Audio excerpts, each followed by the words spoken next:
Olá pessoal, tudo bem? Hoje nós vamos dar início à aula de sistemas de transmissão. Esse eu diria que é um dos principais temas que a gente vai estudar dentro de motores e máquinas agrícolas, e aqui é o coração do sistema dos tratores agrícolas. Aqui é um dos principais temas em que os fabricantes pegam, em que dizem que um é melhor do que o outro. Então, esse é um tema de suma importância dentro da área das máquinas agrícolas.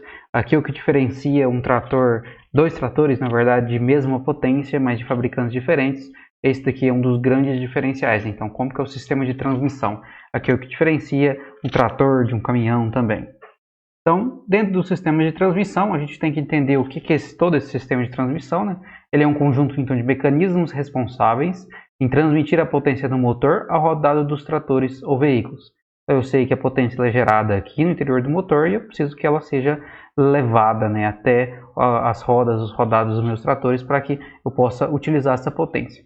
Então, a forma como essa potência é utilizada, né, ela precisa desse sistema de transmissão que tem por funções, então, transmitir a potência gerada no motor, as rodas, TDP, bomba hidráulica e outros mecanismos, transformar o torque e velocidade do motor em torque e velocidades necessárias para determinado trabalho. A gente sabe que o torque dentro dos tratores agrícolas ele é de muita importância porque nas operações agrícolas nós necessitamos de muita força. Proporcionar ao operador do trator o controle através do acionamento da embreagem e troca de marchas de mecanismos ligados a TDP e velocidade do trator. Bom, eu quero que o meu sistema de transmissão seja capaz de alterar a velocidade de deslocamento do meu trator. Outro aspecto importante que a gente saiba é que nos carros comuns, nas motocicletas, mesmo nos caminhões, quando a gente acelera, né, a gente aumenta a aceleração do motor, a gente quer que o veículo ele aumente a velocidade de uma forma muito grande. Se você pegar, por exemplo, o início da velocidade ali da segunda marcha dos carros, por exemplo, até o fim ela vai chegar ali em carros médios aí de 80 km por hora, mais ou menos. Isso na segunda marcha. Então eu tenho um alcance, né, um alcance muito grande desde o início lá de quase 0 km por hora. Na verdade os carros conseguem sair também de segunda até um máximo ali de 60, 80, 100 km por hora, dependendo de cada motor. E isso não acontece nos tratores agrícolas. Se você acelerar totalmente o trator em uma determinada marcha, a diferença entre a velocidade inicial e a final ela é muito menor do que acontece, por exemplo, nos carros ou motos. Então, caixa de operação. Caixa de marcha, uma caixa de operação agrícola, cada operação agrícola, na verdade, tem uma velocidade mais adequada para ser executada. A gente sabe que eu estou fazendo operação de plantio, lá o recomendado é que se trafegue a 5 km por hora, ou estou fazendo uma gradagem pesada, uma gradagem leve. Cada operação vou ter uma determinada velocidade. E aí a gente diz isso daqui que é o que rege, né, a escolha da velocidade e do torque que você está fazendo, né, para cada operação. Né? Quando aumenta a velocidade, eu vou diminuir a força do trator. Quando diminui a velocidade, eu sei que eu vou aumentar a força. E aí a escolha que você tem que fazer é essa. Eu quero velocidade ou eu quero força? Dependendo da operação que você estiver fazendo, você vai necessitar de mais velocidade. Outro tipo de operação, você vai necessitar de mais força. Vamos dar aqui dois exemplos. Eu estou tracionando com os tratores agrícolas uma carreta agrícola, eu não necessito de muita força, porque o deslocamento dela é facilitado mesmo pelas rodas dessa carreta agrícola. Agora, se eu estou trabalhando com uma operação de gradagem pesada, por exemplo, ali no preparo do solo, nessa gradagem, uma grade aradora de discos de grande polegada, né, grande diâmetro, eu sei que ali eu vou necessitar de muito mais força do que de velocidade.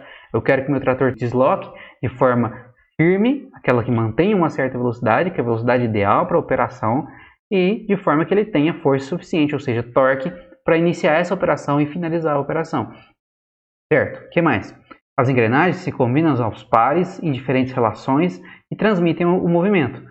Bom, nós já estudamos nas disciplinas de elementos de máquinas que quando a gente une duas rodas dentadas, duas engrenagens de diferentes diâmetros, além de eu alterar a rotação daquela que é a movida, né, em relação à motora, eu também altero a relação de torque. Se eu tenho uma engrenagem de maior diâmetro, eu vou reduzir a rotação e vou aumentar o torque. A correta seleção da marcha combina força com velocidade adequada. Então, no momento que a gente está adequando qual que é a marcha que a gente está utilizando para cada operação, a gente está escolhendo uma velocidade e um torque ideal para aquela operação em específica. Essa imagem eu já mostrei para vocês em aulas anteriores, mas não custa reforçar porque isso daqui é aquilo que a gente diz que é o coração de todo um trator, né?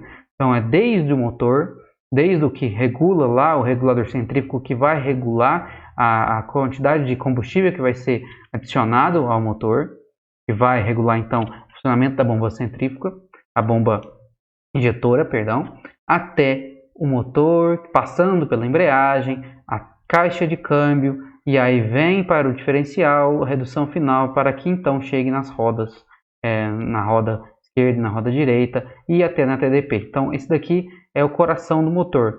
Peço de novo que vocês pausem essa imagem, leiam cada um desses componentes, leiam com calma cada um desses componentes. Vocês vão ver que a maioria deles vocês já conhecem, mas aqui é importante que elenque cada um na ordem que eles estão e o nome específico de cada um. Mas enfim, a configuração básica é essa daqui então, aqui representada de uma forma mais simples. Essa seria aquilo que a gente diz que é o coração, né? Configuração básica, motor, caixa de campo, diferencial, redução e rodas. Certo, vamos estudar agora parte por parte, né? Componente por componente ali, desde o detalhe mais importante aqui é a visão mais geral.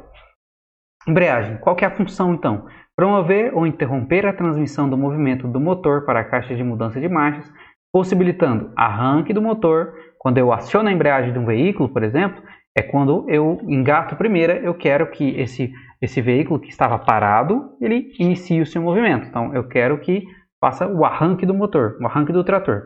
Mudança de marcha, da mesma forma, quando eu aciono a embreagem para trocar de primeira para segunda, de segunda para terceira em um veículo, num carro qualquer, numa moto, eu quero que essa troca ela seja suave. Eu posso acionar, eu posso fazer a troca sem acionar o pedal da embreagem? Eu posso, você pode até tentar, mas você vai danificar o seu motor, você vai danificar a sua caixa de câmbio, na verdade, porque o impacto ali, até o próprio ruído a gente consegue ouvir, que é um ruído de contato de muito impacto, né, de muita força entre uma engrenagem e outra. Então, é o engrenamento forçado, né?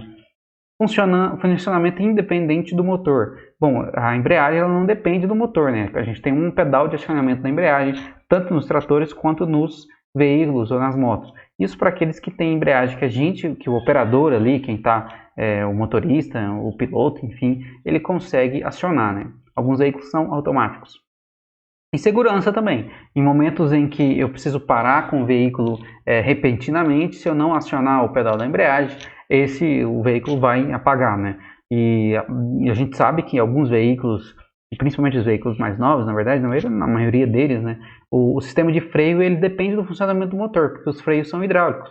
E aí quando o motor desliga, se o freio hidráulico não está tendo mais movimentação pela bomba hidráulica lá, do sistema do fluido do freio, e aí eu vou ter um problema também, porque o freio ele começa a ficar duro, ele começa a ficar pesado, né, o pedal do freio.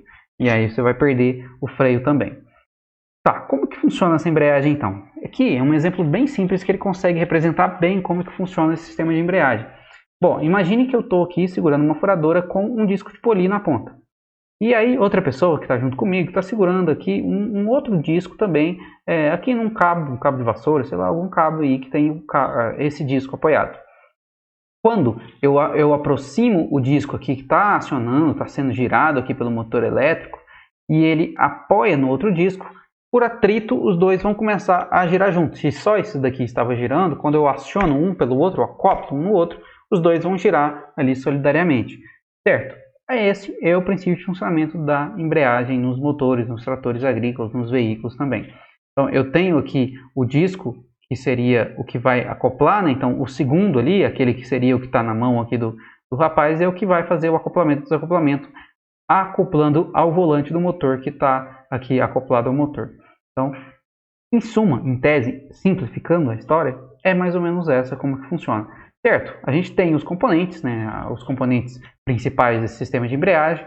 Aqui a gente sabe que lá o que segura e o que diminui os impactos entre os intervalos de explosão dos cilindros é o volante do motor, que é uma peça de grande massa, né? E ele vai suavizar então as diferenças entre os tempos motores dos cilindros.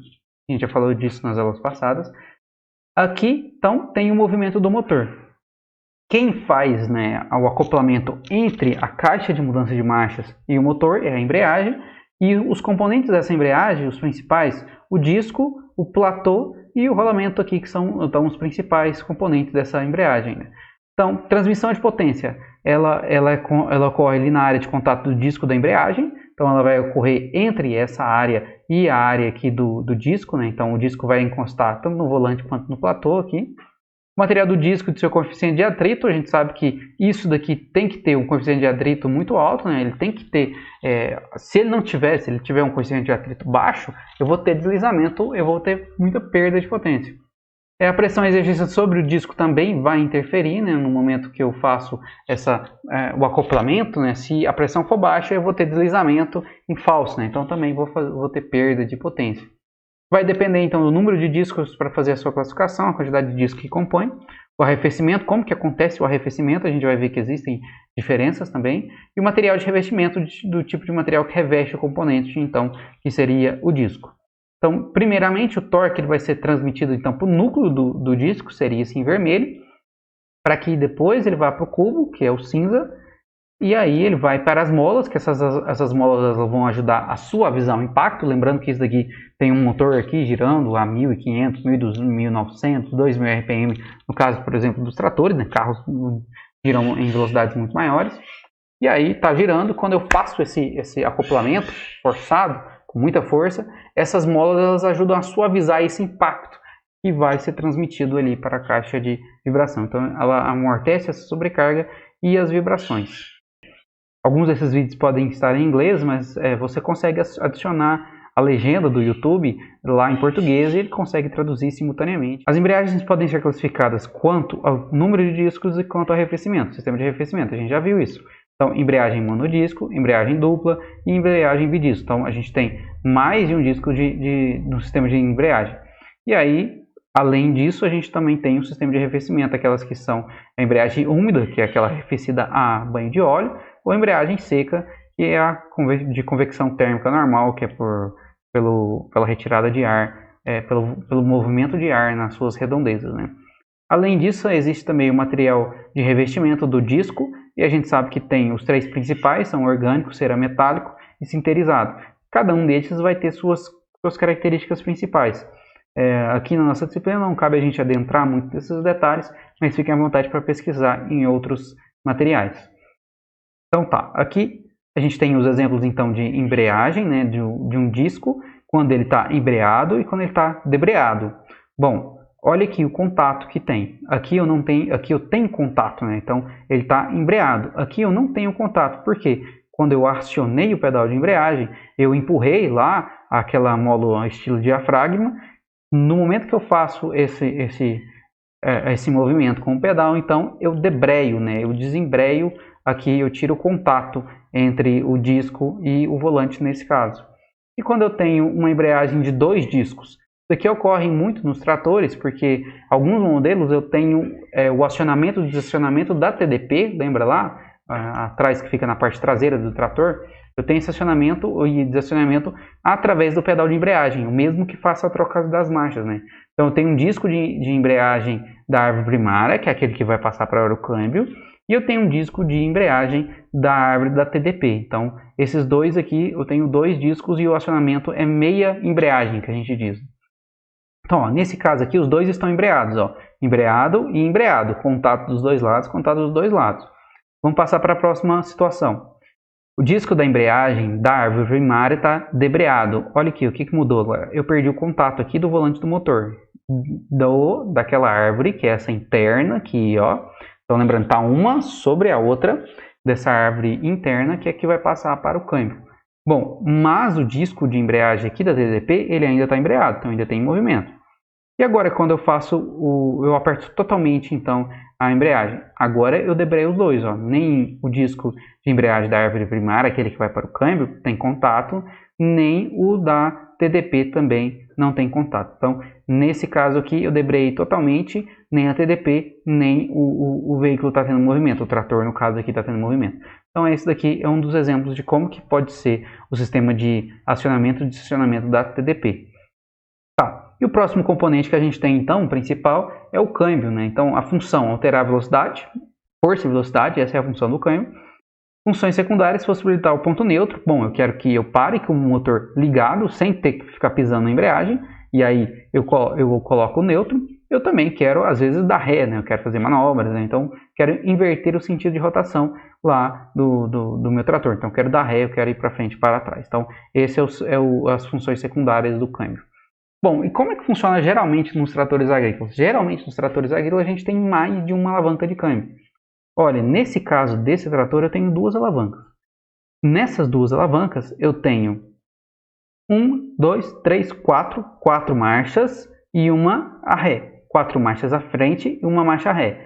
Bom, só que aqui eu tenho um outro câmbio, uma outra alavanca de câmbio, que é a reduzida e a rápida. Se eu tenho essa outra câmbio aqui, eu tenho então uma combinação de 4 marchas à frente reduzidas e 4 marchas para trás, 4 marchas à frente rápidas. Aqui, ó, tartaruga e lebre. Geralmente a gente tem a representação tartaruga e lebre, o desenho mesmo. Em alguns casos pode ser que apareça assim R e D, como está nessa imagem, né? Então, na verdade, eu tenho 4 vezes 2. Eu tenho 8 marchas à frente. E a ré, eu tenho duas opções. Eu tenho ré tartaruga e tenho ré rápida, que seria a lebre. Então, 8 marchas à frente, 4 marchas de ré. Essa é a situação desse veículo, desse modelo que a gente está apresentando. Mas essa não é a única situação. Note que aqui, essa é uma tabela que geralmente aparece nas cabines dos tratores, que ele vai demonstrar qual que é a combinação que você tem de marchas para atingir certa velocidade. Bom, para a gente analisar isso daqui, a gente tem que ter em mente o que é importante para a gente saber na hora de escolher uma marcha, na hora de escolher uma velocidade. A importante é o que? Eu estou acionando a TDP? Estou. A máquina agrícola que eu estou acionando pela TDP, ela necessita que a TDP funcione a 540 RPM? Sim? Certo. Outra situação. Eu não estou acionando a TDP, eu preciso de muito torque e eu vou trabalhar em baixa velocidade. Certo. Qual é a outra situação? Bom, eu não necessito muito de torque, eu quero potência máxima. Lembra que nem sempre, pelos exemplos que a gente viu lá das curvas de tratores, nas curvas de motores, nem sempre o ponto de potência máxima é aquele que é o ponto de torque máximo. Isso nunca ocorre. Neste caso aqui, eu tenho então 3 situações. Olha, 1.400 RPM, 1.900 RPM e 2.250 RPM. Esse é para esse motor, para esse trator, para esse modelo. 1.400 RPM, nesse caso, é essa aqui, ó, é o torque, a rotação de torque máximo. Então, sempre que tiver essa tabelinha, tiver essas 3 colunas, essa vai ser as classificações, ó. Rotação de torque máximo, rotação onde eu entrego os 540 RPM lá na TDP, nesse caso é proporcional à rotação do trator, então, olha aqui, ó, 1.900 RPM da rotação do motor, esse aqui é o símbolo de rotação do motor, é aquele que transforma lá na TDP, esse aqui é o símbolo da TDP, 540 RPM. Então, 1.900 é aquele que me entrega 540 RPM. E 2.250 é a rotação que me entrega a potência máxima. Então, aqui eu tenho 3 faixas de rotação. Ó. Primeira, torque máximo. Segunda, aquele que me entrega os 540 RPM lá na TDP. E terceira, aquele que me entrega a potência máxima. Então, essas são as 3 possibilidades que nós temos. Tá, e o que significa esses números aqui? Bom, esses números aqui é a velocidade de deslocamento. Primeira coisa, aqui aquelas que eu tenho à frente, olha aqui, ó, tratorzinho com a seta para frente, e aqui aquelas que eu tenho a ré, então um tratorzinho com a seta para trás, certo? Então, quais são as combinações que eu tenho? Essa daqui eu tenho 12 marchas, né? Por que eu tenho 12 marchas? Porque eu tenho as combinações, né? Eu tenho primeira, segunda, terceira, quarta, quinta, sexta, sétima, oitava, nona, décima, 11ª e 12ª. Como que eu cheguei nisso? Eu tenho primeira, segunda, terceira em um dos câmbios e tenho A e B, A e B, A e B em todos os câmbios. Então aí eu faço o cálculo para descobrir qual que é a quantidade de marchas que eu tenho. E isso daqui são a faixa de velocidade, ó. Aqui no máximo aqui vai a 37 km por hora. A gente sabe que se eu colocar a 2.250 RPM, esse trator, nessa marcha aqui, ó, nessa marcha de 3A, eu tenho velocidade de 36,26 km por hora. O que é essa marcha aqui? Ó? No primeira alavanca de marcha, eu coloquei a opção 3. Na segunda alavanca de marcha, eu coloquei a opção A, certo? Se nesse anterior aqui eu tinha R e D, naquele ali eu tenho A e B. e eu tenho aqui 1, 2 e 3. Então, essa tabela representa a situação dessa, que eu tenho duas alavancas, de uma 1, 2 e 3, na outra A e B, certo? Então, eu tenho aqui todas as minhas opções de marchas, que são essas. Aí eu faço as minhas combinações de acordo com a rotação que eu queira. Se eu quero, por exemplo, trabalhar a 5 km por hora na rotação de potência máxima, eu vou olhar nessa tabela aqui, olha, quem está próximo de 5? Bom, está aqui, 5,34. Então, eu sei que se eu colocar... Por que eu olhei nessa coluna aqui? Porque eu estou querendo rotação de potência máxima, que está nessa coluna aqui. Então, eu sei que se eu colocar 2.250 RPM na marcha 2A, ou seja, a quarta marcha, eu vou ter, então, 5,34. Só lembrando aqui, mas atenção, que eu não tinha visto aqui ainda. Ó. Aqui, na verdade, eu tenho 3 câmbios. Por isso que são 12 marchas, né? Ó, porque se eu pegar 2 vezes 3, né? 1, 2, 3 vezes 2, eu tenho 6. Então, tá faltando mais duas aí, mais vezes 2 para chegar nas 12 marchas. Então, aqui, na verdade, eu não tenho só duas alavancas. Eu tenho uma alavanca com 1, 2 e 3. Eu tenho outra alavanca com A e B. E eu tenho outra alavanca com tartaruga e lebre. Tá vendo aqui? Ó? Tartaruga e lebre. Certo? Então, eu tenho 3 alavancas aqui, na verdade. 3 alavancas porque agora eu adicionei a de tartaruga e de lebre. Então, se eu quero andar 5,34 na potência máxima, eu vou colocar 2.250 RPM e vou colocar na primeira alavanca, só a gente seguir aqui, ó, vou colocar tartaruga. Na segunda alavanca eu vou colocar 2 e na terceira alavanca eu vou colocar A. Então, é assim que a gente faz a combinação. Não, eu quero trabalhar com uma TDP, eu vou trabalhar com um pulverizador, por exemplo. Para esse pulverizador funcionar, ele vai estar acoplado à TDP. Então, a gente já espera que eu tenha que estar trabalhando a 540 RPM. Certo, e qual que é a velocidade que você vai fazer essa operação de pulverização? Bom, eu vou fazer ali em torno de 10 km por hora. Vamos lá, então. Ó, primeira coisa, eu quero acionar a TDP 540, eu vou olhar nessa coluna aqui. Então, eu já sei que eu vou falar para o operador, ó, coloca 1900 RPM. Ele vai perguntar para mim, qual marcha? 1900 RPM. Lembrando que lá no painel do trator não demonstra a velocidade. Então, por isso que existe essa tabela. Ó, eu quero trabalhar próximo de 10 km por hora, tem essa aqui de 11, ó. Então, eu vou colocar para ele, ó, 1900 RPM e vou vir aqui em 11. Agora eu vou decidir qual que é a marcha que ele vai operar. Venho aqui e falo para ele, ó, você vai colocar lebre, vai colocar primeira A, certo? Pronto, aqui ele chegou então na velocidade de 10 km por hora, aqui vai chegar um pouco mais, vai dar 11 km por hora, entregando 540 RPM lá na TDP, ok? Então, essa é a estrutura, então, né, como que a gente faz os cálculos, como que a gente fala para o operador, indica ó, qual a marcha e a rotação que você vai operar. Porque lá não tem a velocidade, ele não sabe qual é a velocidade que ele está andando. Então, a forma que a gente descobre a velocidade é olhando essas tabelas do fabricante. Os câmbios, a gente sabe que os câmbios eles não são simples, não são mecanismos simples, eles são mecanismos, componentes mecânicos de extrema complexidade e a cada vez mais eles vêm aumentando essa complexidade. Os câmbios que nós estudamos até agora são aqueles câmbios manuais, né? Então aqueles que eu faço a troca. Mas ainda existem os câmbios que são os câmbios automáticos, né? Seria a diferença então entre um e outro, né?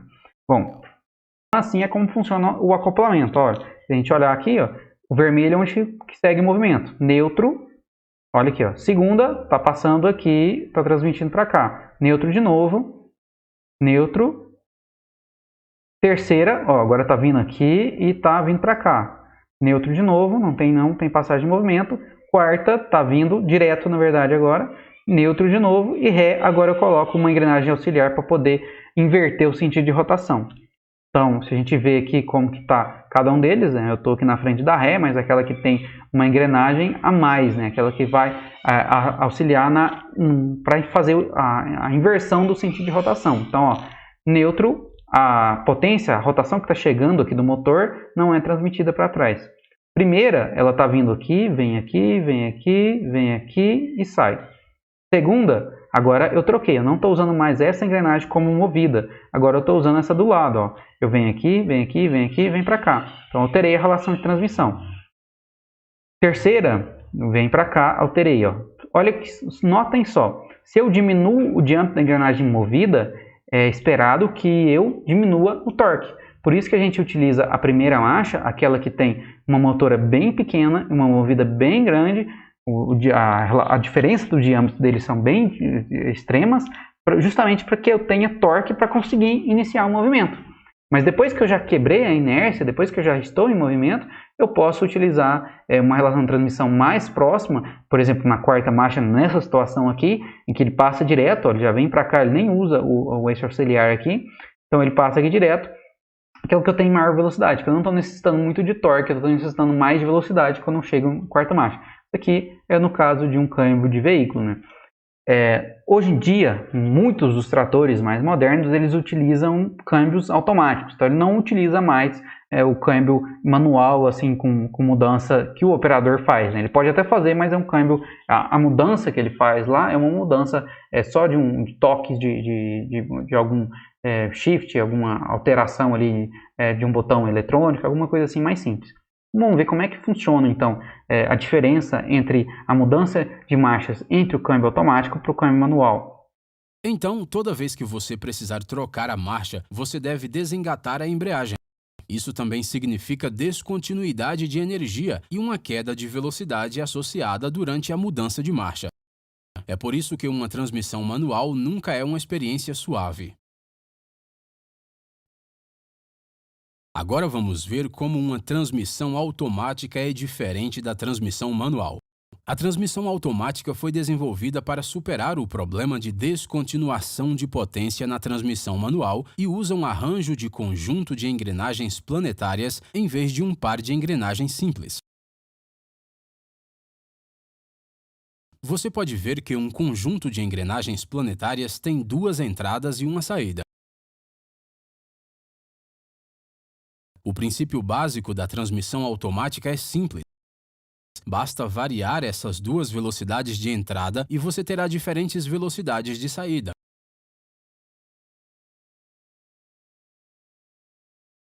Para alcançar este objetivo, vamos introduzir mais um conjunto planetário. A saída do segundo conjunto é conectada com uma das entradas do primeiro conjunto. De forma simplificada, o portador do segundo conjunto e o anel do primeiro conjunto são uma única unidade. Isso forma um mecanismo interessante e é a transmissão automática mais simples possível. Dois pacotes de embreagem são introduzidos para impedir o movimento das engrenagens do anel. Quando o pacote de embreagem é pressionado, a engrenagem do anel correspondente será estacionária e o portador irá girar. Quando a primeira embreagem é pressionada, o anel de engrenagem verde é estacionária e nós obtemos a primeira marcha. Se pudermos girar o anel, a velocidade de saída aumentará. Para conseguir isso, você deve soltar a primeira embreagem e engatar a segunda embreagem. O anel verde vai girar, pois estará conectado ao portador do segundo conjunto. Vale a pena notar que a primeira embreagem está a ser libertada ao mesmo tempo que a segunda embreagem está engatada, pelo que não há perda na transmissão de potência. 4 diferentes velocidades de saída são possíveis com 2 arranjos planetários. Para saber os detalhes, confira no nosso vídeo detalhado sobre transmissão automática.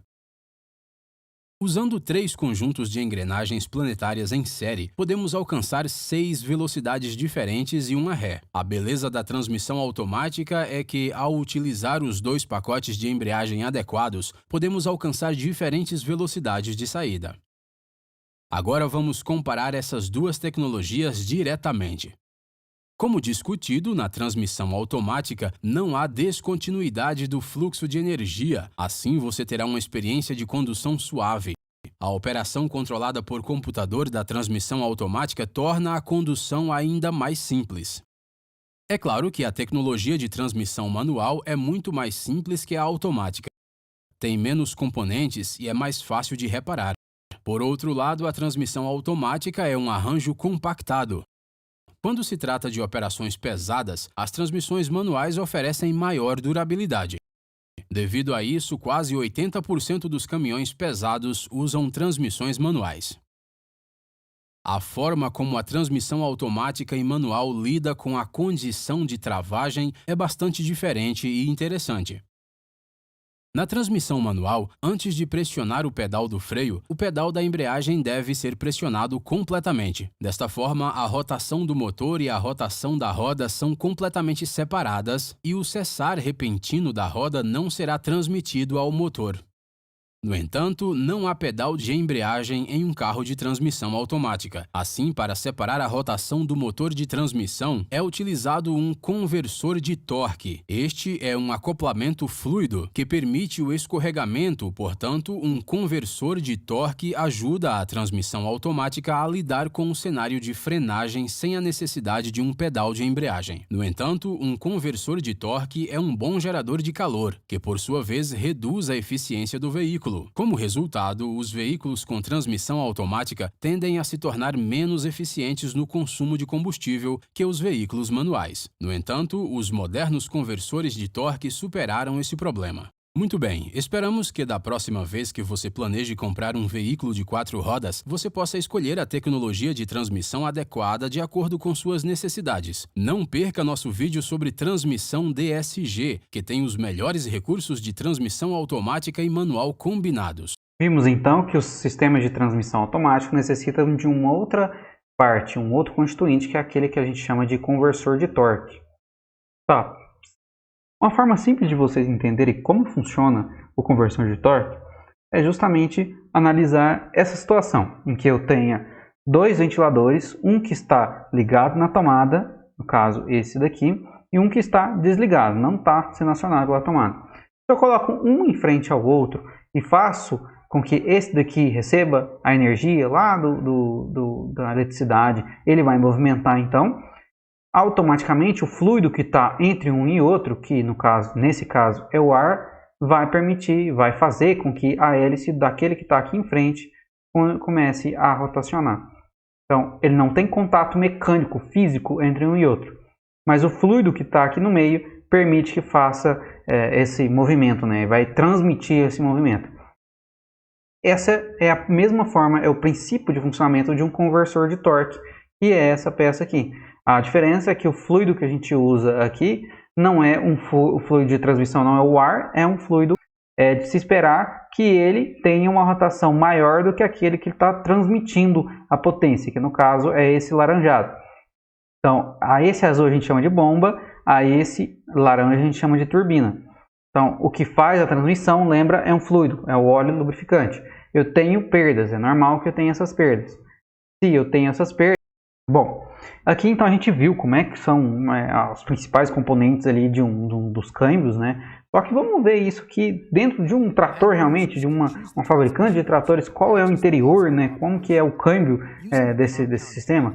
Não é um sistema fácil, não é um sistema simples, né? Não é aquela dos tratores lá da década de 70 que só tinha 4 marchas, 2 câmbios, 2 alavancas e 3, 6, 8 marchas no máximo ali, né? Aqui não, aqui eu tenho vários subsistemas, vamos dizer assim, né? Várias embreagens, várias planetárias, engrenagens planetárias que funcionam independentemente de uma embreagem, né? Porque a gente não tem um sistema de acoplamento ali de embreagem de um pedal, né, do operador. E aí eles funcionam sempre, imagine que todo esse sistema aqui está funcionando sempre a mesma rotação lá do motor, eu coloquei a mesma rotação, e o que eu estou fazendo? Ele só está alterando a relação de transmissão para poder alterar a velocidade. É dessa forma que acontece, né? Então, o sistema inteiro, ele é um sistema muito complexo para poder manter a rotação, a mesma rotação lá da TDP, por exemplo, quando eu vou alterando a velocidade de deslocamento do trator. Então, todo esse sistema de transmissão, como eu disse lá no início da aula, por isso que ele é tão importante, porque aqui é o que a gente fala que vai, se ele for bom, ele vai transmitir bem, ele vai aproveitar bem a potência gerada pelo motor. Um outro adendo, né, assim, uma coisa que a gente tem mais hoje em dia, é aquilo que a gente chama de reversor. O que é isso? É essa alavancazinha aqui, ó. Por que isso? Ó, vocês viram que tem tratores ali que eles vão ter 4 alavancas, 3 alavancas, por exemplo, de marchas de câmbio lá. Se eu estou lá no final, eu estou fazendo uma operação, por exemplo, gradagem, e eu estou no talhão, né, estou seguindo o talhão, quando eu chego lá no final do talhão, eu tenho que manobrar o trator. O que é isso? Eu estou indo de frente, eu tenho que virar ele para voltar no outro sentido agora. Bom, Imagine só a complicação que não é para o operador alterar lá, colocar uma marcha ré para depois acertar de novo a marcha. Então, os tratores modernos, como eles têm muita quantidade de marchas, eles adicionaram um componente que a gente chama de reversor, que é uma alavanca que, com um só toque, né, nessa alavanca, eu consigo passar o trator que estava em movimento para frente e já para trás. Olha só aqui o exemplo, né? Aí, galera, reversorzinho, regulagem.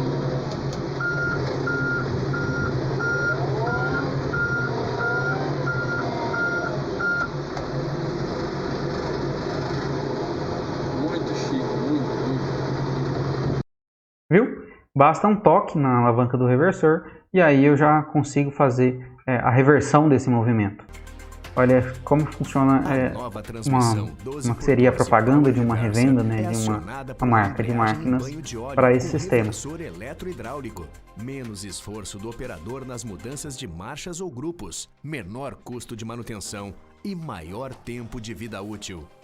A mudança de movimento do trator para frente e para trás é feita através de um simples acionamento da alavanca ao lado da direção, sem necessidade de acionar a embreagem e garantindo maior agilidade nas manobras e na movimentação de materiais.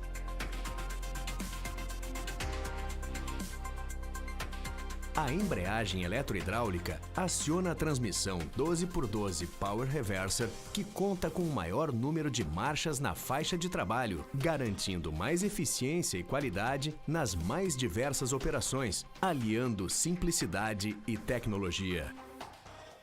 A nova tomada de potência do trator 5E Power Reverser. A complexidade não só do sistema de reversor, mas do sistema de transmissão inteiro. Todos os modelos, trabalhando no modo econômico a 1.600 RPM e na normal a 2.100 RPM. Ideal para todos os tipos de trabalhos, leves ou pesados, resultando em mais economia de combustível e facilidade na operação. Aqui a gente chega então nos últimos componentes, né? Já chegando lá no fim do sistema de transmissão, a gente inicia aqui no diferencial. Já vimos isso aqui em disciplinas anteriores, eu sei que vocês já viram isso daqui em elementos de máquinas, e lá vocês viram que aquela parte lá, quando a gente olha por baixo de uma caminhonete, por exemplo, aquela bola, né, aquela estrutura maior, a gente dá um nome de diferencial. E aqui a gente vai mostrar como que funciona isso, então a posição que ele está, né? Por exemplo, esse daqui é um veículo com tração traseira, eu tenho o sistema de transmissão, ele vai mandar vai enviar essa transmissão, essa potência, né, por meio dessa árvore aqui, cardan, vai chegar aqui no diferencial, e aí eu vou mandar isso então para minhas rodas. Isso já iniciou há muitos anos atrás, lá na China antiga, em que eu queria que o movimento, né, a rotação de uma roda fosse diferente nas outras rodas. Note que a rotação da roda externa à curva é sempre maior do que aquela que está interna à curva, né? Então, para isso que foram criados os diferenciais, para isso que veio o projeto do diferencial, em que eu tenho aqui o pinhão do diferencial e a coroa. Esses daqui são as partes de semi-árvores que são enviadas para a roda, né? Então eu tenho aqui uma roda e ali eu vou ter uma outra roda aqui na frente. Aqui é a árvore cardan que está chegando lá do sistema de transmissão, lá do câmbio, da caixa de marchas. Então essa é a estrutura de um diferencial. E aí a gente dá o nome das engrenagens, né? A gente fala que aquela aqui menorzinha que fica girando em torno é a satélite. A planetária seria o pinhão aqui do semi-eixo ou semi-árvore que vai ser enviado para as rodas. E o pinhão principal é aquele que vai chegar aqui da árvore cardan que está vindo lá da caixa de transmissão. E a coroa. E a gente sabe que o principal movimento, a principal importância desse daqui é justamente permitir que duas rodas diferentes, duas rodas do mesmo eixo, na verdade, na mesma posição ali, elas consigam girar em rotações diferentes. Quando que isso vai se aplicar? Quando eu estou fazendo, por exemplo, uma curva em que eu necessite que a roda interna vai girar em uma rotação menor do que a roda externa. Então aqui é onde ela é localizada e quais são seus componentes e seu princípio de funcionamento, né? Como ela funciona. A gente já viu isso daqui com mais riqueza de detalhes na disciplina de elementos, então a gente não vai aprofundar aqui muito nos cálculos de rotação. É mais para a gente relembrar qual é a estrutura desse diferencial, onde ele fica. Bom, nos tratores ele vai ficar aqui na parte traseira, aqui está o diferencial então, e esse diferencial ele funciona justamente com essa função de permitir que eu tenha rotações diferentes nas diferentes rodas, mas nos tratores especificamente nós temos um componente a mais que a gente chama de bloqueio do diferencial. O que esse bloqueio faz? Ele vai igualar a rotação entre as duas rodas motrizes. Para que isso? Bom, a gente sabe que tratores vão trabalhar em situações de barro, de buraco, em locais que não é um asfalto, não é uma rodovia, uma via totalmente perfeita. Em alguns momentos pode ser que, dependendo da diferença de relevo, ou mesmo de barro que está ali, uma das rodas ela tolhe, ela para de girar, né? E a outra está girando em falso. E aí o trator está parado, ele não consegue se deslocar, ele está atolado tá ali. Como que a gente faz então? Uma das opções é um pedalzinho, que geralmente tem aqui, dependendo da marca, lógica do trator, e ele vai travar o diferencial. Então ele faz esse acoplamento aqui, ele trava aqui por meio desse componente, vai permitir que o trator desloque, então, que as duas rodas girem. Então aquela que estava girando em falso vai continuar girando, só que aquela que estava travada vai iniciar o movimento. Ó, só lembrando aqui, se era para ser enviado ali, vamos supor, sei lá, 10 RPM para cada roda, 10 rotações por minuto para cada roda.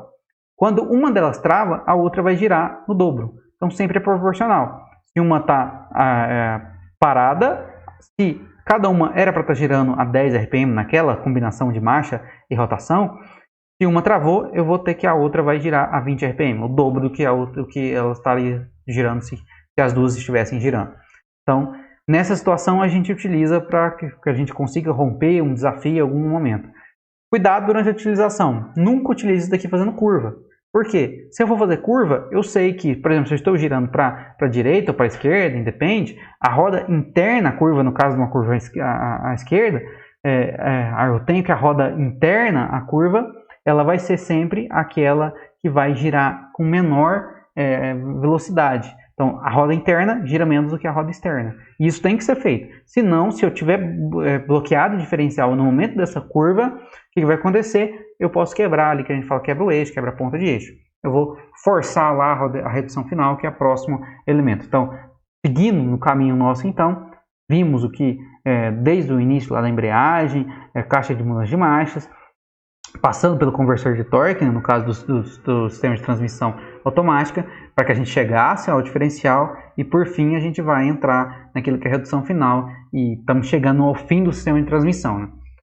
Bom, a gente sabe que o redutor final tem a finalidade de multiplicar o torque e reduzir os choques mecânicos, né, que vão ser transmitidos ao diferencial e restante da transmissão. Por quê? O choque ele não vem só do motor, né? Ele vem às vezes do rodado até o sistema interno. Então, essa redução final ela tem o objetivo, né, de diminuir esses choques e de aumentar o torque. Por quê? Está vindo aqui do diferencial. Aqui tenho a motora, aqui eu tenho uma movida, aqui onde vai acoplar a roda. Se eu tenho essa relação de transmissão dessa forma que está sendo apresentada aqui na figura, eu sei que se essa movida ela tem 5 vezes o diâmetro dessa motora, eu sei que o torque está sendo multiplicado por 5 vezes. Mas eu também sei que a rotação está sendo dividida, né, em 5 vezes. Mas o objetivo dos tratores agrícolas não é ter velocidade, eu não quero que ele corra, eu quero que ele consiga fazer a operação dele com torque bom, que ele tenha força. Para isso eu preciso de torque. Então, só para exemplificar, né, isso daqui seria a engrenagem de uma redução final. Né? Então, para a gente ter noção do que é o tamanho dessas engrenagens. Né? Elas têm também os conjuntos mais modernos, seriam aqueles conjuntos de planetária. Então, lá no local que ela está acoplada, ela não tem essa aqui que a gente fala que é o direto, né, que passa por essa redução final, e tem essas aqui que são as mais utilizadas hoje em dia, que passa por uma planetária. Também vai ter as mesmas funções, o mesmo princípio de funcionamento. Bom, aqui é aquilo que a gente já tinha visto até hoje, do sistema de transmissão básico. Né? Agora a gente vai entrar em alguns outros aspectos, que seria, por exemplo, sistemas de transmissão para aqueles tratores que a gente diz que ele tem uma tração dianteira auxiliar. Existem duas principais formas que são, aquela que é a lateral e a central. Bom, primeiramente, a central é aquela que vai ter o eixo, né, a árvore cardan, que vai enviar o movimento, ele está aqui lá diretamente no centro do trator, né? Então ele está acoplado aqui no centro do trator. E esse é aquele que vai ter maior comprimento nos tratores e vai ter menor esforço ali sobre o eixo do trator. Então o trator vai ficar mais longo com esse tipo de sistema. Tá, mas existe o outro tipo também, que é o tipo lateral, né? Esse tipo lateral aqui é aquele que a tração é do tipo lateral, só vai ter, é mais comum naqueles tratores que a gente chama de tratores médios ou pequenos, que são os tratores mais estreitos, né? Então eu consigo fazer um trator um pouco mais compacto, né? O trator fica mais curto, né? O entre-eixos dele ali vai ficar menor. Então é um trator que eu consigo ter maior manobrabilidade, por exemplo. Certo? Então, daqui era um específico dessa questão de tração dianteira auxiliar. Então eu tenho essas duas conformações, essa é a forma. Só lembrando que aqui eu também tenho um diferencial. Aqui um diferencial. Aqui uma árvore cardan que está sendo enviada, né? Então aqui eu estou vindo lá do câmbio, está passando por aqui, por essa árvore cardan, por esse cardan, e está sendo enviado para o diferencial. E aqui eu vou ter as rodas. Por que eu tenho o diferencial? Porque eu também tenho tração aqui. Se eu tenho tração, eu tenho que diferenciar a rotação entre um lado e outro. Bom, um outro componente a mais que a gente tem nesse sistema de transmissão é a tomada de potência. Na tomada de potência, a gente sabe que ela fica lá na parte traseira do trator e ela é importante, pois ela vai acionar os máquinas agrícolas que vai ter alguma função lá na parte traseira do trator. Pulverizadores, alguns casos semeadores, algum componente, distribuidor de adubo. A gente sabe que ela tem vários implementos, várias máquinas agrícolas que vão utilizar da rotação dessa tomada de potência, né? Então ela vai transmitir potência do motor para o implemento através do eixo cardan, podendo ter até duas velocidades em um único eixo. As principais velocidades, né, as mais comuns, é 540 e 1000. A mais comum é 540. O eixo vai ter o diâmetro de 35 ou 45 milímetros, de 6 ou 21 estrias. O que é isso? Eixos de 6 estrias são aqueles que funcionam a 540 RPM. Eixos de 21 estrias é aqueles que funcionam a 1000 RPM. Tá, como que eu faço a troca disso? Em alguns modelos eu consigo tirar ali o eixo, né? Eu substituo por um de maior estria. Esse aqui só tem 6 estrias, ó, 1, 2, 3, as outras estão aqui atrás. Em outros modelos eu tenho uma alavanca aqui que eu consigo fazer a troca também da rotação. Então às vezes eu tenho que trocar a estria e tenho que trocar essa alavanca. Vai depender de modelo para modelo. Uma outra coisa importante que a gente tem que saber é que a TDP ela pode ser de duas principais formas, né? A rotação não depende da velocidade do trator e a rotação ela é proporcional à velocidade do trator. Ó, é só a gente ver como que é o princípio, como que ele está montado, né, mecanicamente no trator. Aqui eu tenho o motor aqui na frente, embreagem, aqui eu tenho a caixa de marchas. Bom, se a TDP está acoplada antes da caixa de marchas, eu já posso imaginar que ela não depende da velocidade do trator. Porque quem controla a velocidade do trator não é a caixa de marchas. Lembrando que se eu manter sempre a mesma rotação e eu alterar só a caixa de marchas, eu não vou alterar a velocidade. Então, se ela está acoplada antes da caixa de marcha, ela não depende da velocidade do trator. Se o trator está parado, mas ele está ligado, acionado naquela rotação lá de 1900 RPM, lembra do exemplo que a gente citou lá atrás? A TDP vai estar a 540 RPM. Mas, se eu tenho um trator em que o modelo dele diz que a TDP ela funciona proporcionalmente à velocidade do trator, e aí eu sei que quando eu paro o trator, a TDP também para. E quando eu acelero o trator, quando eu aumento a velocidade do trator, ela também altera a velocidade. Bom, isso pode ser um problema, por exemplo, no caso em que eu estou fazendo uma pulverização e eu quero que a pulverização ela se mantenha funcionando quando o trator está parado, por exemplo. Não é o caso. Geralmente a gente quer, por exemplo, eu tenho uma bomba hidráulica, uma bomba que eu vou puxar água de irrigação, e eu quero, quando o trator está parado, eu quero que ela funcione no tal, a TDP rotacione ali a 540 RPM. Se eu acelerar o trator, ela vai aumentar a rotação dela? Ou se eu parar o trator, ela vai parar? Então, vai depender de qual que é a utilidade, né? Qual é o modelo do trator? Qual que é a utilidade que eu vou dar para esse trator? Certo? Se eu estou fazendo uma distribuição de adubo, por exemplo, e nessa distribuição de adubo, quanto mais eu ando devagar, menos eu vou jogar adubo. Quanto mais eu acelero, mais eu tenho que jogar adubo. Bom, isso está legal, né? Eu quero que seja proporcional. Se eu ando mais rápido, se cair menos adubo na superfície, eu vou ter menos adubo por área. Ou seja, se eu ando mais rápido, eu quero que caia mais adubo. Então, eu posso querer que aumente a rotação realmente da TDP para que caia mais adubo. certo? Então, aqui são algumas das configurações que a gente tem. Aquela que está ligada depois do câmbio é aquela que vai ser proporcional à velocidade do trator, certo? Então, aqui como é que funciona uma das posições, das situações que vocês podem ver, enfrentar no campo. Uma outra novidade que está chegando no campo agora há pouco tempo, né, ainda não é muito comum, mas está vindo e está aumentando muito a sua utilidade, é justamente a possibilidade das TDPs frontais, né? Então eu tenho operações combinadas, eu posso aumentar a utilização do trator, né, tendo uma TDP na frente ou outra atrás, ou a facilidade de trabalho, né? Por exemplo, aqui eu tenho um sistema hidráulico na frente e tem a TDP. Então essa é uma possibilidade. Tem empresas que fazem essa montagem, né, especializadas, e algumas empresas de tratores também, na hora que você vai fazer a aquisição de um trator novo, você pode escolher, bom, eu quero com uma TDP na frente também, ou eu não quero. Então ele já está entrando como um opcional, né?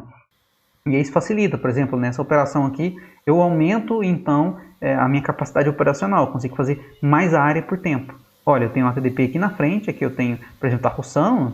E aí, se eu estou aqui fazendo uma operação, por exemplo, se eu estivesse roçando, e aí eu aumento, então, minha largura de trabalho. Se eu aumento a minha largura aqui de trabalho, eu aumento a minha capacidade operacional. O que é isso? Eu consigo fazer mais hectares por hora. Eu consigo fazer mais área por tempo trabalhado. Em um dia, se eu ia fazer antes 10 hectares, agora eu faço 15 hectares, por exemplo.